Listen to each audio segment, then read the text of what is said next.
मिस्र में एक नया फ़िरौन राज्य करने लगा। वहाँ इज़राइली भी रहते थे। वह यूसुफ़ के बारे में नहीं जानता था। जब उसने देखा कि इज़राइली संख्या में बहुत बढ़ रहे हैं, तो वह उनकी शक्ति से डर गया।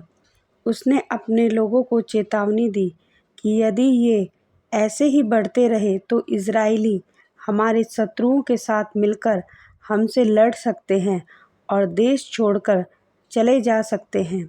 इसीलिए मिस्रियों ने इज़राइलियों को गुलाम बना लिया और उन्हें जबरन काम करने पर मजबूर किया।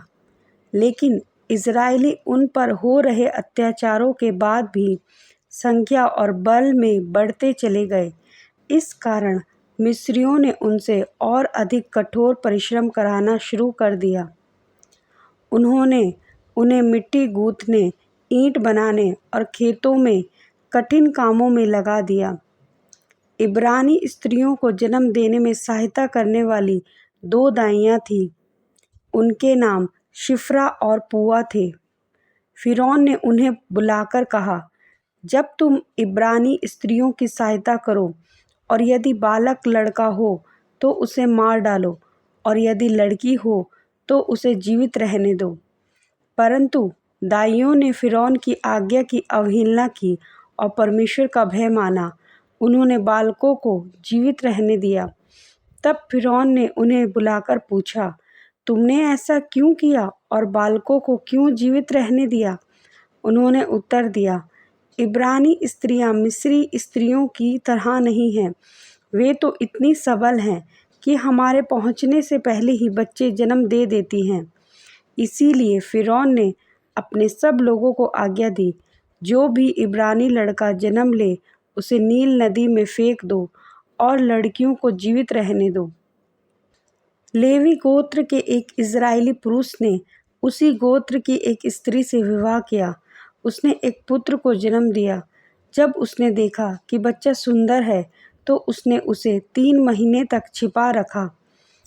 जब वह उसे और अधिक ना छिपा सकी तो उसने सरकंडों की एक टोकरी बनाई और उसे तारकोल व पिचकारी से जलरोधी बनाया। फिर उसने बच्चे को उसमें रखकर नील नदी के किनारे सरकंडों के बीच रख दिया। उसकी बड़ी बहन मरियम दूर खड़ी होकर देखती रही कि बच्चे का क्या होगा।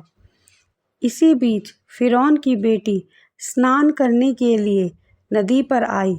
उसने टोकरी देखी और अपनी दासी को उसे नहाने भेजा। जब उसने टोकरी खोली तो उसमें एक रोता हुआ बच्चा देखा। उसे उस पर तरस आया और उसने कहा, यह इब्रानियों के बच्चों में से एक है।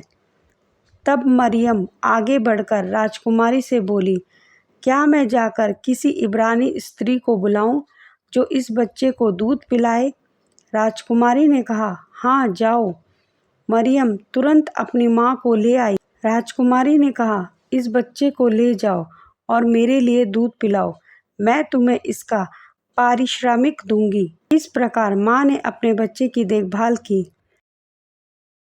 जब बच्चा बड़ा हुआ तो माँ उसे राजकुमारी के पास ले आई। राजकुमारी ने उसे अपना पुत्र बना लिया और उसका नाम मूसा रखा, क्योंकि उसने कहा, मैंने उसे पानी से निकाला है।